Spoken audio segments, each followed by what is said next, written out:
Assalamualaikum warahmatullahi wabarakatuh. Kami dari kelompok 4 ingin menjelaskan penyakit degeneratif atau osteoartritis.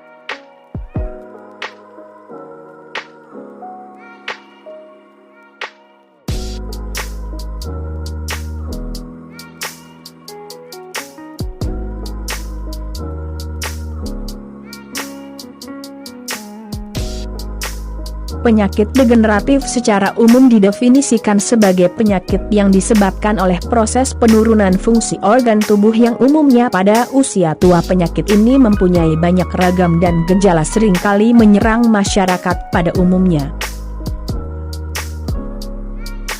Penyebab penyakit degeneratif: pertama, konsumsi alkohol; kedua, obesitas; ketiga, merokok; keempat, kurang konsumsi serat; kelima, kurang aktivitas fisik. Apa itu osteoartritis? Osteoartritis merupakan penyakit sendi degeneratif di mana keseluruhan struktur dari sendi mengalami perubahan patologis yang ditandai dengan kerusakan tulang rawan atau kartilago, hialin sendi, meningkatnya ketebalan serta sklerosis dari lempeng tulang, pertumbuhan osteofit pada tepian sendi, meregangnya kapsul sendi, timbulnya peradangan, dan melemahnya otot-otot yang menghubungkan sendi. Gejala penyakit osteoartritis yaitu pembengkakan pada sendi, munculnya suara gesekan pada sendi ketika digerakkan, melemahnya otot dan berkurangnya massa otot, dan lain-lain. Tumbuhan yang bisa mengobati penyakit osteoartritis yaitu rimpang temulawak. Rimpang temulawak atau Curcuma santoriza mengandung sejumlah senyawa aktif berupa fraksi kurkuminoid yang terdiri dari kurkumin. Beberapa komponen minyak atsiri seperti santorizol. Salah satu unsur minyak atsiri yaitu terpenoid yang diduga melibatkan pemecahan membran oleh komponen-komponen lipofilik.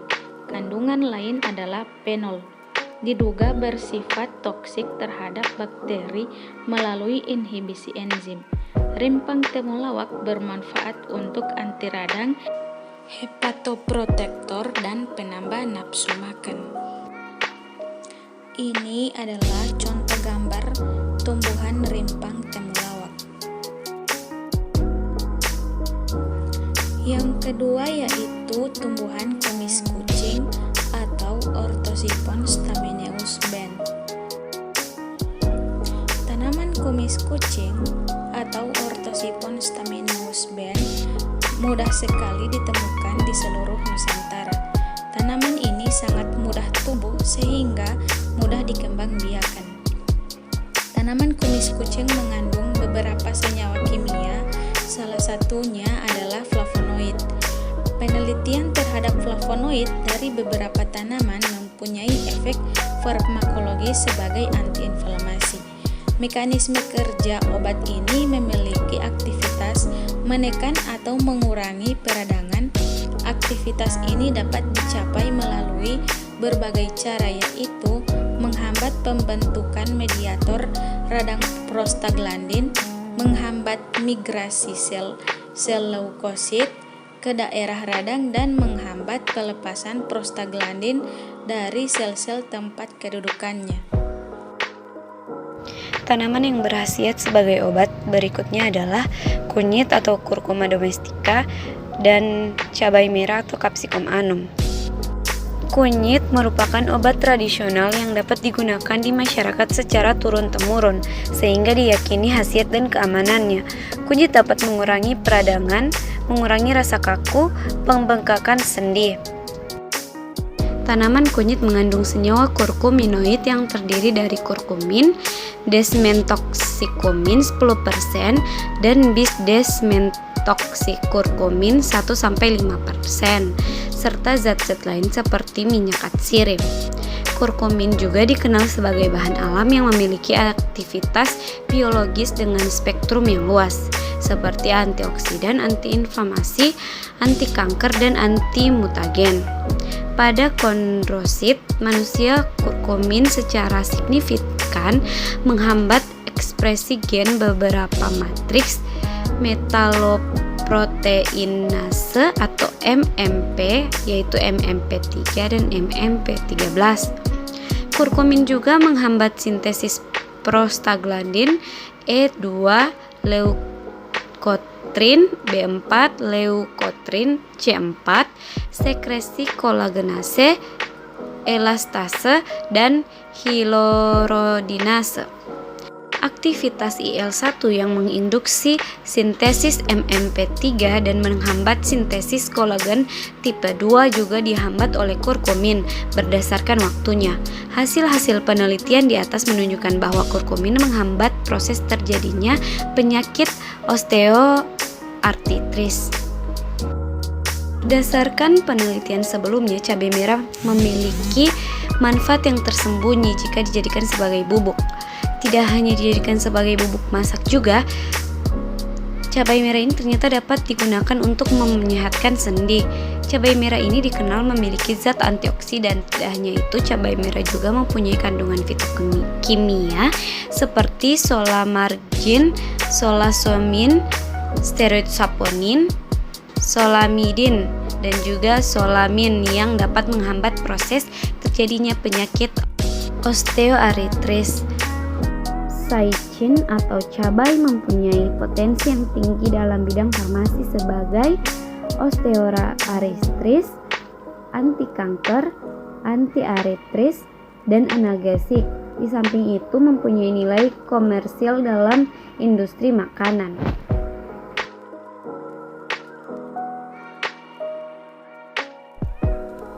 Hai teman-teman, di sini saya akan menjelaskan tentang dua tanaman yang berbeda.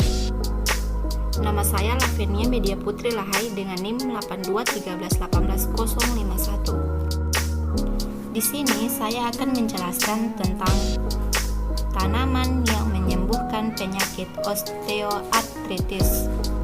Yang pertama yaitu nenas dengan nama latin Ananas commusus L, dan yang kedua yaitu kayu putih dengan nama latin Melaleuca leucadendralin.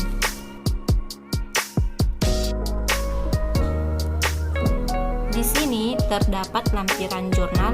Jurnal pertama tentang nenas dan jurnal kedua tentang kayu putih. Yang pertama saya akan jelaskan yaitu nenas dengan nama latin Ananas commusus L.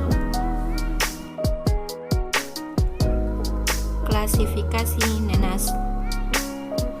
Menurut Bartholomew dan kawan-kawan tahun 2013, klasifikasi nenas yaitu Kingdom Plantae, divisi Spermatophyta, kelas Angiospermae, ordo Farinosae, famili Bromeliaceae, genus Ananas, dan spesies Ananas commusus L.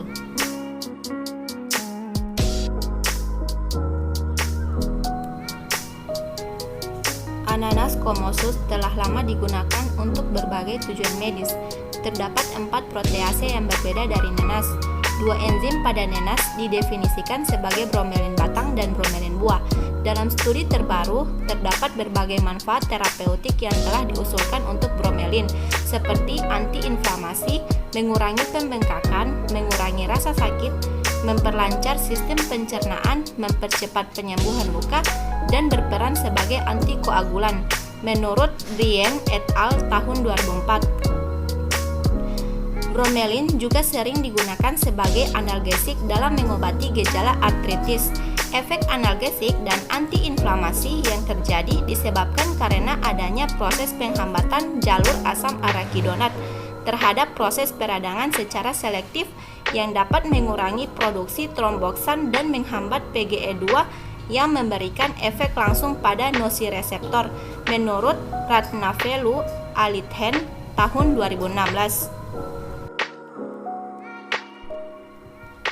Tanaman yang kedua yaitu kayu putih, dengan nama latin Melaleuca leucadendralin.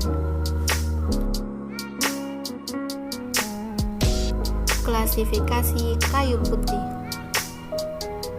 Menurut Agustina tahun 2010, klasifikasi kayu putih yaitu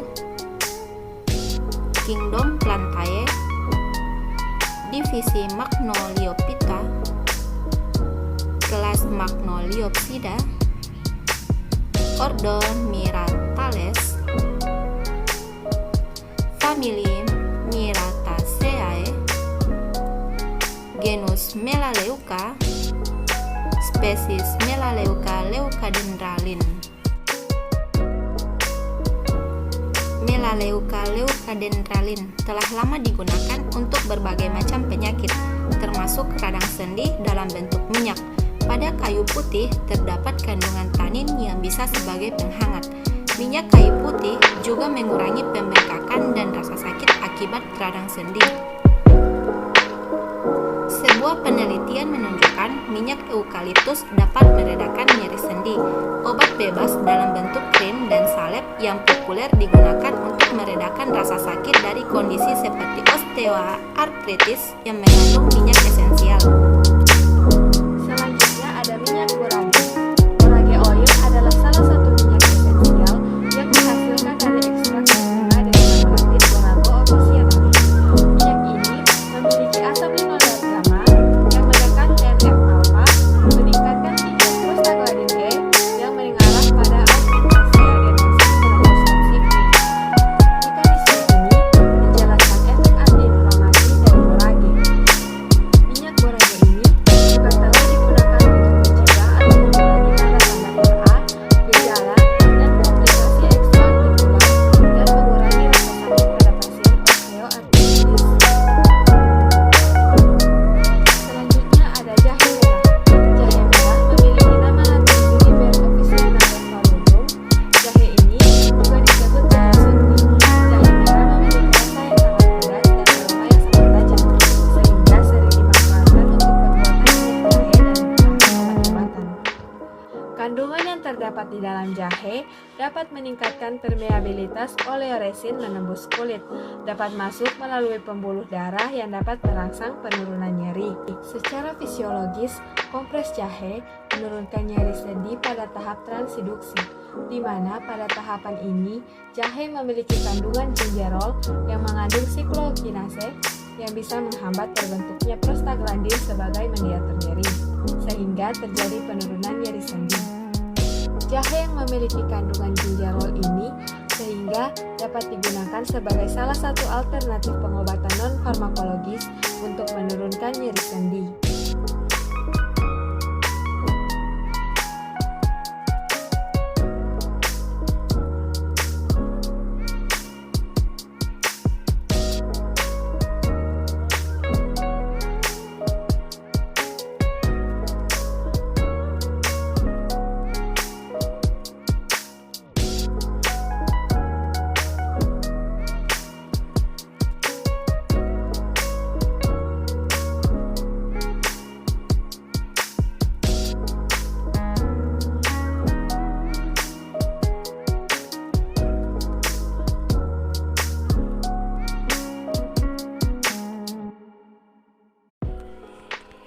Daun pegagan. Pegagan salah satu tanaman obat yang dimanfaatkan sebagai bahan ramuan obat tradisional. Mengandung asiaticosida yang berkhasiat sebagai obat, melancarkan peredaran darah, peluruh air seni, penurun panas, meningkatkan saraf ingatan, tonik untuk menguatkan tubuh, antiinflamasi, penurunan tekanan darah, obat luka, tuberkulosis, lepra, mencegah pikun, meningkatkan ketahanan tubuh, dan meregenerasi sel sehingga menghambat penuaan dini. Pegagan yang digunakan sebagai obat sebanyak 3 gram menurut Pujiastuti 2000.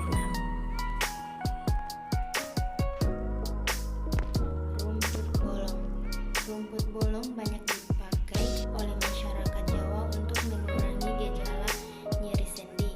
Di dalam rumput bolong terkandung senyawa kimia berupa asam kersik, asam oksalat, asam malat, asam agonitat, asam tanat, kalium, natrium, tiaminase, dan saponin yang memiliki aktivitas anti radang. Rumput bolong yang digunakan sebagai bahan obat sebanyak 5 gram menurut Badan Litbang Kesehatan 2011. Selanjutnya yaitu daun teh hijau atau Camellia sinensis. Daun teh hijau mengandung senyawa polifenol, khususnya EGCG, diketahui memiliki aktivitas sebagai antioksidan dan antiinflamasi. Sebagai senyawa antioksidan dan antiinflamasi, salah satu aktivitas EGCG adalah menghambat ekspresi siklohoksagenase 2 di tingkat transkripsi. Siklohoksagenase 2 sendiri merupakan suatu mediator nyeri berupa enzim yang terinduksi pada sel yang mengalami inflamasi. Kemudian yaitu daun kemangi. Beberapa jenis tumbuhan yang dapat digunakan sebagai terapi untuk menurunkan nyeri adalah daun kemangi. Di dalam daun kemangi dan daun salam terkandung berbagai macam zat bermanfaat, di antaranya adalah flavonoid, polifenol, dan eugenol yang bermanfaat dalam menurunkan nyeri. Dari ekstrak daun kemangi, terbukti bisa mengurangi peradangan di persendian hingga 73% hanya dalam waktu 24 jam. Sehingga kemangi dapat menggantikan obat anti radang yang biasa digunakan secara luas, yaitu diklofenak. Kemangi tidak menimbulkan efek samping berupa iritasi usus dan lambung, serta rasa sakit dan sensasi terbakar di lambung. Gejala-gejala ini sering menjadi masalah yang serius bagi penderita radang sendi yang menggunakan obat-obatan pereda rasa sakit setiap harinya.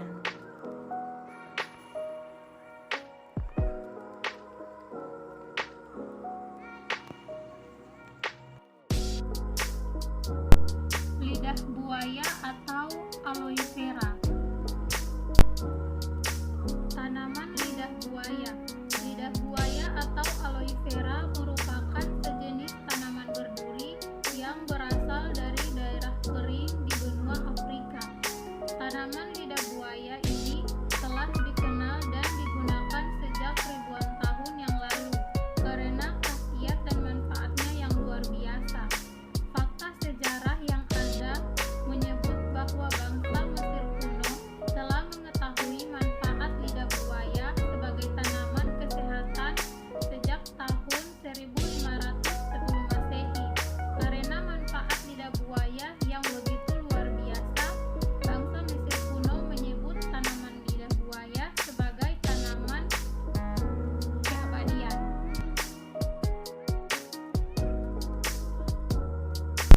Klasifikasi tanaman lidah buaya atau aloe vera. Kerajaan Plantae, divisi Spermatophyta, kelas Monotyladonae, bangsa Liviflorea, suku Liliaceae, marga Aloe, jenis Aloe barbadensis Milen. Tanaman lidah buaya ini kaya akan kandungan zat-zat seperti enzim, asam amino, mineral, vitamin, polisakarida, dan komponen lain yang sangat bermanfaat bagi kesehatan. Selain itu, lidah buaya berkhasiat sebagai anti-inflamasi, anti jamur, antibakteri,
Demikian penjelasan materi kami. Wabillahi taufik wa hidayah.